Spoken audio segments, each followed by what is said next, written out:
Et pour poursuivre ce post-mortem électoral, je retrouve notre panel d'observateurs pour les libéraux Sheila Copps, pour les conservateurs Marc-André Leclerc, pour le Bloc québécois Richard Nadeau et pour le NPD Farouk Karim. Alors, bonsoir à vous quatre. Bonsoir, Esther. Bon, plusieurs analystes ont jugé que l'élection de lundi n'a pas fait de gagnants, mais juste des perdants. Justin Trudeau n'a pas eu sa majorité. Erin O'Toole a décroché un siège de moins qu'Andrew Scheer. Jagmeet Singh a eu un seul siège de plus, mais n'a pas fait de gain au Québec, alors qu'Yves-François Blanchet n'a pas atteint son objectif de 40 sièges. Alors, Sheila, je vais commencer avec vous. Je vous demanderai directement, qu'est-ce qui n'a pas marché dans la campagne des libéraux? Ben, il y a des choses qui n'ont pas marché, mais je pense à la fin, on est arrivé avec à peu près 2/3 du Parlement qui sont des gens progressistes. Ça va nous permettre d'aller très vite avec les garderies à 10 $ à l'extérieur du Québec, avec des programmes de logement, etc. Je pense que ça va donner une fruit, peut-être inentendu, mais que la majorité va gagner. Mais quand même, Justin Trudeau a déclenché cette élection, pensant en allant se chercher un gouvernement majoritaire. Qu'est-ce qui n'a pas marché dans la campagne libérale? Mais je pense qu'il a jamais donné une bonne raison pour l'élection. Et dans l'absence d'une bonne raison, tout le monde disait que c'était inentendu puis on ne voulait pas l'avoir, surtout dans la pandémie. Ouais. Et je pense que si M.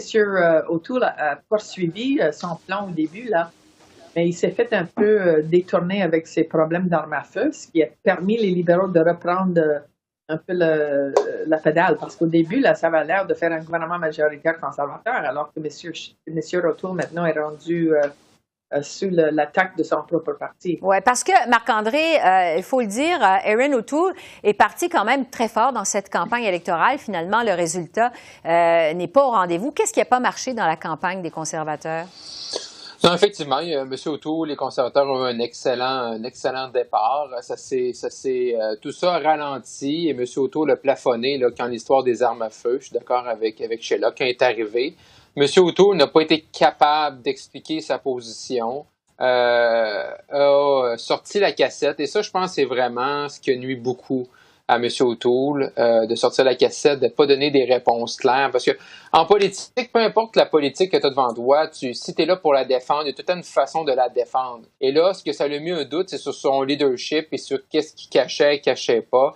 Fait qu'il a perdu 3, 4, 5 jours et on voit que ça lui a nuit dans son élan là, qu'il avait obtenu. Donc, ça l'a freiné et ça a donné ça et les manifestants, ça a donné beaucoup d'oxygène à la campagne de M. Trudeau. Ça a donné un coup de pouce à Justin Trudeau en cours de campagne. Oui. Richard, qu'est-ce qui n'a pas marché dans la campagne du Bloc québécois qui visait au départ 40 sièges?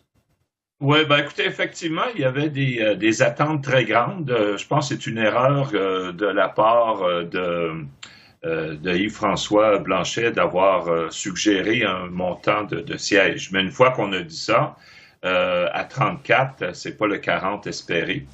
Et je dirais également, il y a toute la question là, du troisième lien, de s'enfarger dans des déclarations qui ont donné une campagne en montagne russe pour le Bloc. Heureusement, il y a eu les débats. Et heureusement, il y a eu le débat en anglais qui a fait en sorte que Mme Curl, avec je dirais sa façon de faire et les questions posées et l'insistance. Mais est-ce que ça a eu vraiment un impact sur la campagne du Bloc? Moi, je pense que oui. Je pense que oui. Pas avoir eu cette approche-là de l'animatrice du débat en anglais, je ne crois pas qu'on aurait eu 34 sièges. Sincèrement, ça a fouetté les Québécois, pas tous, s'entend, il y a quand même eu beaucoup de libéraux d'élus, il y a des conservateurs qui ont gardé leur place, on se retrouve à la case départ, là. Mais on aurait pu perdre du chemin parce que la campagne ne levait pas tellement pour le Bloc en raison de façon d'interpréter ou d'avancer le programme du Bloc. On va continuer notre tour. Farouk, bon, je le disais, les résultats, je veux dire, sont pas au rendez-vous non plus pour le NPD. Qu'est-ce qui n'a pas marché dans la campagne néo-démocrate, selon vous?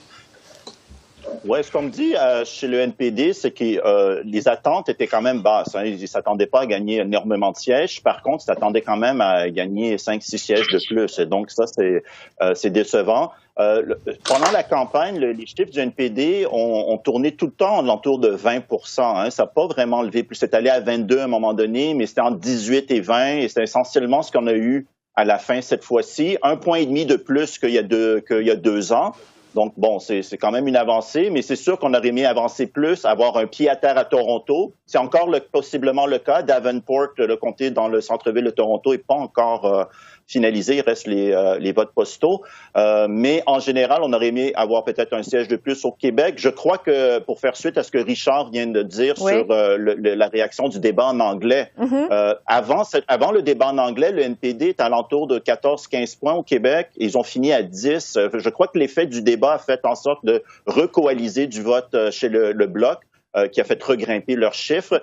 Sans cela, je crois que Routh-Hélène aurait pu passer dans Berthier-Masquinongé. Mais bon, c'est quand même une avancée, c'est ça qu'on me dit, et ce sera de bâtir là-dessus.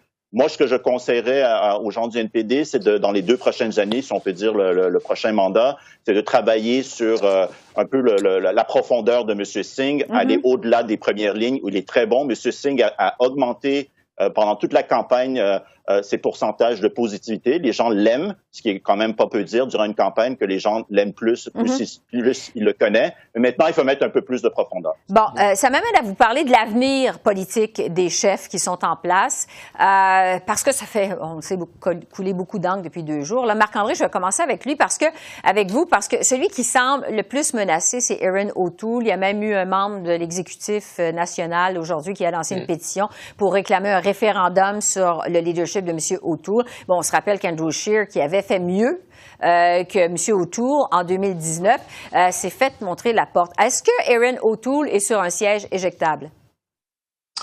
C'est certain que dans les prochains jours, il y a des gens dans le parti qui ne seront pas contents, qui ne seront pas contents des résultats, qui ne seront pas contents des pertes en Colombie-Britannique, en Alberta. Moi, j'ai bien connu, Esther, tu l'as fait mention, j'ai bien connu l'après-campagne de 2019. Et j'étais pris un peu dans cette tempête-là.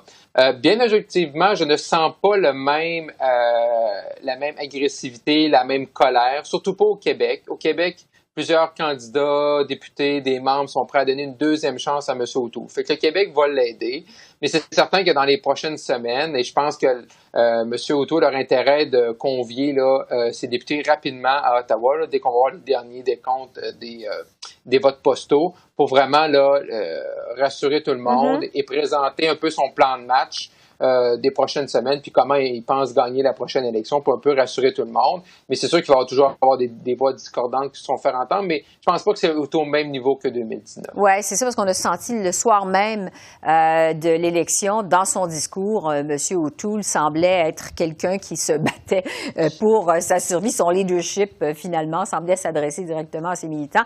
Sheila, sur Justin Trudeau, il a fait élire 2 gouvernements minoritaires de suite. Il a perdu le vote populaire aussi 2 fois de suite. C'est quand même pas rien. Est-ce que les libéraux vont commencer à remettre son leadership en question, vous pensez, rapidement? Mais l'autre chose qu'il a fait aussi, le Parti libéral la première partie en Colombie-Britannique, qui n'est pas rien là. Je pense que pour le moment, là, il a un plan très fort par rapport à les garderies, les logements, etc. Il va aller de l'avant. Ça va lui permettre d'explorer avec les autres partis des gros projets d'ici 4 ans. Et ensuite, on va voir. Mais il n'y aura pas une poussée à l'intérieur tout de suite, sûr. OK, parce qu'il y a quand même des successeurs potentiels dans le Parti libéral. Aussi, je pense que si vous allez voir dans les comtés, on a de très bons députés et de très bons ministres qui sont populaires. Et ça aide aussi à la relance. Oui, on verra donc pour la suite des choses pour M. Trudeau. Farouk, fallait un peu plus vite.